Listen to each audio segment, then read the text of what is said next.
काश ऐसा होता कि बीमारी हमारे शरीर के अंदर से बोलती कि भाई आपके शरीर में ये प्रॉब्लम है, तो हमारा काम कितना आसान हो जाता। लेकिन आजकल की बीमारी हमारे साइबर क्राइम की तरह हो गई है।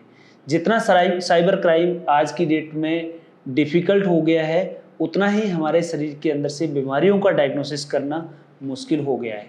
जैसे साइबर क्राइम को पकड़ने के लिए उसका इन्वेस्टिगेशन ऑफिसर अच्छा होना चाहिए और सही होना चाहिए ताकि वो कंक्लूजन तक पहुंच पाए। ठीक वैसे ही आपकी बीमारी का डायग्नोसिस तक पहुंचने के लिए आपको सही डॉक्टर और सही जगह सही टाइम पे अगर पहुंच पाओगे तो आपका जो इलाज है वो बिल्कुल अच्छी तरीके से हो पाएगा। बहरहाल हम आज बात करते हैं छाती के अंदर पानी भरने की समस्या। ये एक समस्या जिसके बहुत सारे कारण हो सकते हैं और बहुत सारी इसके लक्षण और इसके लिए हमको कौन सी जांच करानी है, इसका क्या इलाज करना है, क्या इसके लिए हमको सर्जरी की ज़रूरत है, इन सब चीज़ों को हम समझने की कोशिश करेंगे। नमस्कार, मेरा नाम डॉक्टर सुखराम बिश्नोई है और मैं मेदांता द मेडिसिटी के अंदर lung transplant and thoracic surgeon हूँ। अब इस बीमारी को पूरा समझने से पहले हमको सबसे पहले ये समझना पड़ेगा कि हमारा नॉर्मल चेस्ट में होता क्या है। आपने कभी फील किया है कि जब आप बहुत ज़ोर से सांस लेते हो तो आपका फेफड़ा छाती से टकरा रहा हो और आपको उसमें दर्द हो रहा हो, लेकिन अक्सर ऐसा नहीं होता है। इसका कारण क्या है? इसका कारण यह है कि हमारे चेस्ट के अंदर नॉर्मली 2 सरफेस होती है। इसमें से हम एक सरफेस जो फेफड़े के साथ जुड़ी हुई होती है उसको हम विसरल सरफेस कहते हैं और दूसरी सरफेस जो लेयर जो होती है वो चेस्ट वॉल के ऊपर होती है, वो भी स्मूथ होती है और उसको हम पेराइटल सरफेस कहते हैं। दोनों लेयर्स के बीच में पानी होता है जिसकी वजह से आपस में दोनों के अंदर कोई फ्रिक्शन नहीं आता है। एक नॉर्मल इंसान दिन के अंदर 150 ml पानी छोड़ता है। एक सरफेस पानी हमारे शरीर के अंदर छोड़ती है और दूसरी सरफेस हमारे शरीर से पानी सोखती है। इन दोनों सरफेसों के पानी का जो आप मानिएगा कि अगर आपका वजन 50 किलो है तो आपको कम से कम 150 ml ये चीज़ बनेगी। अब ये सर्कुलेशन एक रूटीन सर्कुलेशन है। ये आप मानिएगा कि ऐसा सर्कुलेशन जो एक नली से पानी आता है और दूसरी नली से ये पानी वापस चला जाता है, ये हमारी नॉर्मल फंक्शनिंग के लिए बहुत ज़रूरी है।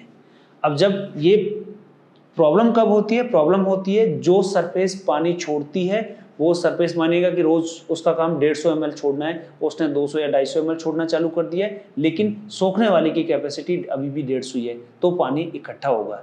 या फिर दूसरा है कि जिसकी कैपेसिटी सोखने वाले की 150 ml है वो हमारा सोखने के नाम पे अभी 100 ml सोख रही है या 50 ml, तो जो एक्स्ट्रा पानी जितना बना हुआ है वो अनफॉर्चुनेटली हमारे शरीर के अंदर इकट्ठा होता है और वही हमको आगे जाके प्रॉब्लम क्रिएट करता है, क्योंकि हमारी छाती जो बनी हुई है वो ना पानी के लिए बनी है और ना हवा के लिए बनी है, वो सिर्फ और सिर्फ फेफड़े के लिए बनी हुई है। अब हम आते हैं कि ये किन कारणों से छाती के अंदर पानी भर सकता है।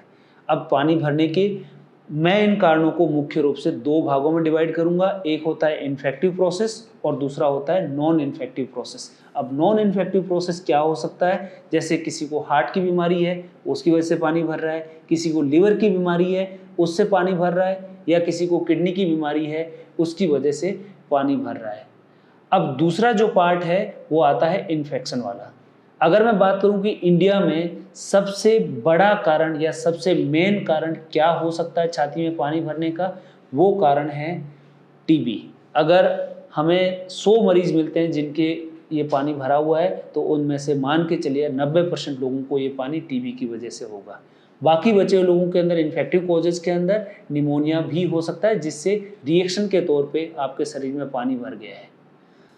अब ये जब पानी भर गया है तो ये हमारे शरीर के अंदर कैसे पता लगेगा हमको, क्योंकि अंदर से तो बोलेगा नहीं कि मैं पानी भर गया हूँ, तो इसके लक्षण आएंगे।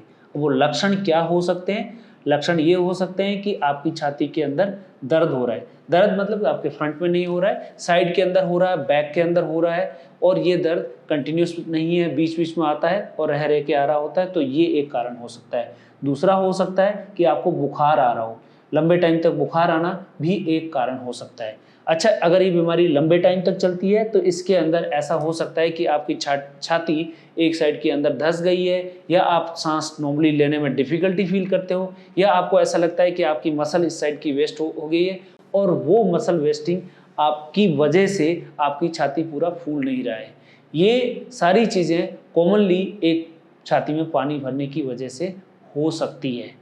अब अगर ये हमें लगता है कि ये सारे लक्षण हैं तो हमें अपने डॉक्टर को कंसल्ट करना पड़ेगा और हमारा डॉक्टर डिसाइड करेगा कि हमको क्या क्या इन्वेस्टिगेशन करानी है। ये एक क्लिनिकल सिनेरियो के साथ साथ हमको देखना है कि इसके अलावा ब्लड टेस्ट क्या करा सकते हैं। नॉर्मली डॉक्टर डिसाइड करता है कि ये सारे ब्लड टेस्ट हमको कराने, उसके अलावा एक्सरे और सिटी स्कैन कराना हो सकता है। एक्सरे और सिटी स्कैन करके ही आगे की कार्रवाई डिपेंड करती है कि हमको इसमें क्या करना है, क्योंकि जो पानी इकट्ठा हो रखा है उस पानी का एनालिसिस भी हमको करना पड़ेगा।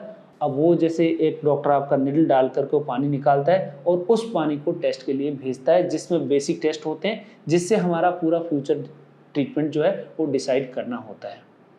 अब जो प्लूरल फ्लूइड का एनालिसिस आता है उसी के बेसिस पे हमारा आगे का ट्रीटमेंट डिसाइड होगा। अब हमको ट्रीटमेंट क्या करना है, जैसे कि ये एक हमने प्लूरल फ्लूइड भेजा और उसके अंदर मैलिग्नेंट सेल आ गई, कैंसर सेल्स आ गई है, तो इसका पूरा इलाज जो है वो कैंसर बेस पे होगा। डॉक्टर फर्दर आपका इन्वेस्टिगेशन कराएंगे, स्टेजिंग होगी और उसी स्टेजिंग के हिसाब से आपका इलाज किया जाएगा। इसका बेस्ट इलाज जो है वो आपका करने वाला मेडिकल ऑन्कोलॉजिस्ट होता है, जो ये सारा का सारा इलाज आपका इसके बाद देखेगा।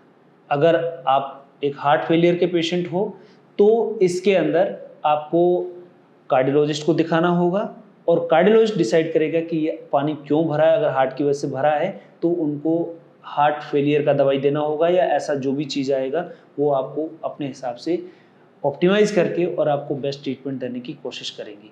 अब देखिएगा कि अगर आपका किडनी फेल होने की वजह से पानी भर रहा है तो ये पानी सेकेंडरी है, पहले आप किडनी का इलाज करिएगा। इसके लिए आपको नेफ्रोलॉजिस्ट को दिखाना है और नेफ्रोलॉजिस्ट आपको एग्जैक्टली बताएगा कि आपको क्या करना है और कैसे उसको मैनेज करना है। अगर यही चीज़ आपके लिवर फेलियर की वजह से हो रही है तो पहले लिवर फेलियर का इलाज होगा। वो लिवर फेलियर का इलाज ठीक होने से हो सकता है कि आपकी छाती के अंदर जो पानी भरा हुआ है वो ठीक हो जाए। अब आते हैं हम अहम मुद्दा, जो है टीबी या आप निमोनिया। इन दोनों में से अगर इन्फेक्टिव कोजेस है तो मोस्टली जो टीबी का जो टेस्ट होता है उसको हमको किसी फिजिशियन को दिखाना पड़ेगा और वो फिजिशियन इस टीबी के ट्रीटमेंट को जो बेस्ड ऑन इन्वेस्टिगेशन है उसके हिसाब से बताएगा। जैसे आपने फ्लूइड अंदर से निकाला और उसका टेस्ट भेजा तो उसके अंदर एडीए लेवल कितना है वो देखेंगे। उसके अलावा उसके अंदर एफ भी है कि नहीं है, जीन एक्सपर्ट है कि नहीं है, उनको सिटी स्कैन में क्या लगता है, एक्सरे के अंदर क्या लगता है, इन सब चीज़ों के बेसिस पे वो आपको ट्रीटमेंट चालू करेंगे टीबी का। अगर निमोनिया है तो निमोनिया के हिसाब से वो अपनी जो कॉमन क्लिनिकल सेंस जिसको हम कहते हैं कि सोसाइटी में कौन सी बीमारियों की वजह से हमको निमोनिया हुआ है उसका ट्रीटमेंट हमारा चालू होगा। अब हमने अगर ये ट्रीटमेंट चालू किया है तो हमको ये देखना है कि ये ट्रीटमेंट कैसे हमारी हेल्प कर रहा है। अब इसके लिए सीरियल एक्सरेज करके हमको देखना है कि क्या ये हम जो ट्रीटमेंट ले रहे हैं वो हमारा ट्रीटमेंट हम पे काम कर रहा है या नहीं कर रहा है। अमूमन 2 से 3 हफ्ते ट्रीटमेंट करने के बाद हमको रिपीट एक्सरे कराना है और उस एक्सरे के अंदर देखना है कि क्या ये पानी कम हो रहा है या उतना ही है या घट रहा है। अगर ये पानी कम हो रहा है तो हम इस ट्रीटमेंट को कंटिन्यू करते हैं। अगर ये पानी कम नहीं हो रहा है, पानी उतना ही रह रहा है या पानी बढ़ रहा है तो हमें अपना ट्रीटमेंट लेवल को अपग्रेड करना पड़ेगा, अप स्केल करना पड़ेगा, क्योंकि जो भी हम कर रहे हैं वो हमारे लिए काम नहीं कर रहा है। तो क्या कर सकते हैं, क्योंकि देखो मैंने पहले भी बताया था कि छाती जो बनी हुई है वो फेफड़े के लिए बनी हुई है, उसमें ना हवा का कोई रोल है ना पानी का रोल है। तो हमको ये पानी ड्रेन करके बाहर निकालना पड़ेगा। कैसे निकालेंगे, एक चेस्ट ट्यूब होती है जिससे हम डालेंगे और चेस्ट ट्यूब डालने से हमारा फेफड़ा पूरा फूल जाएगा। क्योंकि हमारा प्राइमरी गोल क्या है, प्राइमरी गोल हमारा ये है कि हमको फेफड़ा फुलाना है। जब तक फेफड़ा पूरा फूल के वापस नॉर्मल नहीं आता तब तक ये पानी दोबारा इकट्ठा होने की पॉसिबिलिटी हमारी बनी रहती है। अब हमने चेस्ट ट्यूब डाल ली और चेस्ट ट्यूब डालने के बाद भी हमको रिपीट एक्सरे कराने के बाद ऐसा लगता है कि ये पानी पूरी तरीके से ड्रेन हुआ है या नहीं हुआ। अगर पूरी तरीके से ड्रेन हो गया तो चेस्ट ट्यूब निकाल दीजिएगा, आपका ट्रीटमेंट पार्ट कंप्लीट हो गया। लेकिन चेस्ट ट्यूब डालने के बावजूद भी अगर ये फेफड़ा नहीं फूल रहा है तो हमारा ट्रीटमेंट कंटिन्यू करने का आगे हमें फर्दर इसका अप स्केल करना पड़ेगा। उससे पहले हमको सीटी स्कैन कराना है और सीटी स्कैन करा के ये देखना है कि फेफड़े के ऊपर लेयर तो नहीं बन गई है जो लेयर बनने की वजह से फेफड़ा फूल नहीं पा रहा है। अब अगर हम सीटी स्कैन कराते हैं और हमको लगता है कि फेफड़े के ऊपर भी एक लेयर बनी हुई है और चेस्ट के ऊपर भी एक लेयर बनी हुई है तो ये ट्रीटमेंट मेडिसिन से संभव नहीं है, एक ट्यूब से संभव नहीं है। इसके लिए हमको सर्जन की जरूरत पड़ेगी। वो सर्जन कौन होगा? वो सर्जन एक थोरेसिक सर्जन होगा जो इस बीमारी के लिए आपको एक की होल या वैक्स जो होता है वो करके आपको डीकोटिकेशन नाम की एक सर्जरी होती है, जिसके वजह से दोनों साइड की लेयर, जो एक फेफड़े के ऊपर लेयर होती है वो लेयर और जो छाती के ऊपर लेयर है, उस पूरी की पूरी लेयर को निकाल के बाहर रखना पड़ेगा ताकि फेफड़ा फूल के वापस नॉर्मल आ सके। और नॉर्मल फेफड़ा हमारे लिए हमारे लिए नॉर्मल रिकवरी के लिए या नॉर्मल फ्यूचर के लिए बहुत ज़रूरी है। सर्जरी का एम जो होना चाहिए वो पूरी सर्जरी कंप्लीट लंग फुला के सक्सेसफुली उसको वापस नॉर्मल सिचुएशन में लाएंगे और नॉर्मल फंक्शनिंग की वजह से ही हमें फ्यूचर में इसके बाद कोई दिक्कत नहीं आएगी। इन शॉर्ट अगर आप मेरे से पूछना चाहेंगे कि आप इस बीमारी के लिए क्या करना चाहिए, तो सबसे पहली जो चीज़ है वो हमें बीमारी का डायग्नोसिस करना है कि किसकी वजह से ये हो रहा है। अगर ये इन्फेक्टिव प्रॉब्लम है, टीबी या निमोनिया की वजह से है, तो पहली चीज़ है टीबी का ट्रीटमेंट या निमोनिया का ट्रीटमेंट करना है और उसकी मॉनिटरिंग करके एक्सरे से हमको पता चलेगा कि ये बीमारी प्रोग्रेस कर रही है या वहीं की वहीं। प्रोग्रेस कर गई तो हमको ट्रीटमेंट बढ़ाना है, चेस्ट ट्यूब डालनी है, चेस्ट ट्यूब से लंग एक्सपेंड हो जाता है तो ठीक है। अगर फेफड़ा नहीं फूलता है तो हमको आगे सीटी स्कैन करा के और इस फेफड़े को पूरा फुलाना है। प्राइमरी गोल हमारा फेफड़े को पूरा फुलाना है, ना कि पानी ड्रेन करना है। फेफड़ा फूल जाएगा तो ये पानी दोबारा नहीं भरेगा, यही हमारा प्राइमरी गोल है। फेफड़ा बना इसी चीज़ के लिए है।